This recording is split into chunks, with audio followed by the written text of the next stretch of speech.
Kembali di Newsroom, pemirsa, ratusan pedagang pasar Bogor melakukan aksi Long March dalam unjuk rasa menolak relokasi. Mereka menuntut pengelola pasar menghentikan rencana revitalisasi pasar tersebut. Ratusan pedagang pasar Bogor menggelar aksi unjuk rasa dan melakukan Long March dari pasar hingga ke gedung Balai Kota Bogor, Jawa Barat. Masa membentangkan spanduk berisi kalimat protes atas keputusan pengelola pasar yang akan merevitalisasi pasar Bogor dalam waktu dekat. Para pedagang menolak keras direlokasi ke pasar Jambu 2 dan pasar Sukasari yang disiapkan oleh pemerintah Kota Bogor. Mereka menilai surat yang dikirimkan pengelola pasar untuk mengosongkan lahan sebagai bentuk ancaman dan relokasi akan merugikan pendapatan para pedagang. Mereka memasang atau mengeluarkan surat edaran yang berupa, di dalamnya itu berupa ancaman, Pak. Kalau menurut kami itu adalah ancaman karena di dalamnya satu, yang pertama itu bahwa pasar itu akan beroperasi untuk terakhir itu tanggal 6 Juni. Jadi setelah 6 Juni itu tidak ada operasional.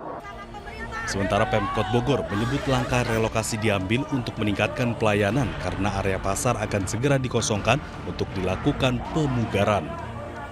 Suatu saat nanti pasar Bogor itu akan dilakukan revitalisasi. Nah, langkahnya adalah satu, melakukan relokasi para pedagang, ya, yang basahnya pindah ke Jambu 2, kemudian yang keringnya pindah ke Sukasari. Nah, sampai saat ini sudah banyak pedagang yang daftar di pasar Sukasari dan di pasar Jambu 2. Usai menyampaikan aspirasinya, masa aksi membubarkan diri dengan tertib, namun mereka mengancam akan kembali menggelar unjuk rasa dengan jumlah yang lebih besar jika tuntutannya tidak dipenuhi. Dari Bogor, Jawa Barat, Andi Firmansyah, iNews melaporkan. Pemirsa, Kejaksaan Agung kembali menggeledah sebuah rumah milik mantan staf Sus Nadiem Makarim di Cilandak, Jakarta Selatan. Penggeledahan berkaitan dengan penyelidikan kasus dugaan korupsi pengadaan laptop Chromebook di Kemendikbudristek era Nadiem Makarim. Hal tersebut ditegaskan Kapus Penkum Kejaksaan Agung Harli Siregar. Menurut Harli, penggeledahan dilakukan di rumah ex staf Sus berinisial I yang juga sebagai tenaga teknis di Kementerian Pendidikan dan Kebudayaan. Dari penggeledahan ini, penyidik Kejaksaan Agung menyita sejumlah dokumen elektronik yang kini sedang dalam proses pemeriksaan.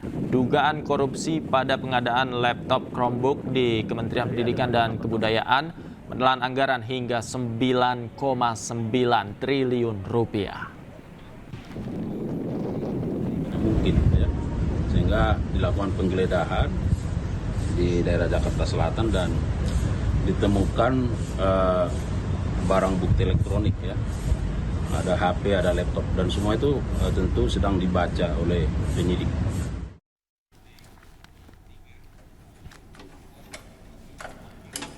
Sebelumnya pada 21 Mei yang lalu, penyidik Kejaksaan Agung melakukan penggeledahan di 2 unit apartemen milik ex staf Sus Nadiem berinisial JT dan RH.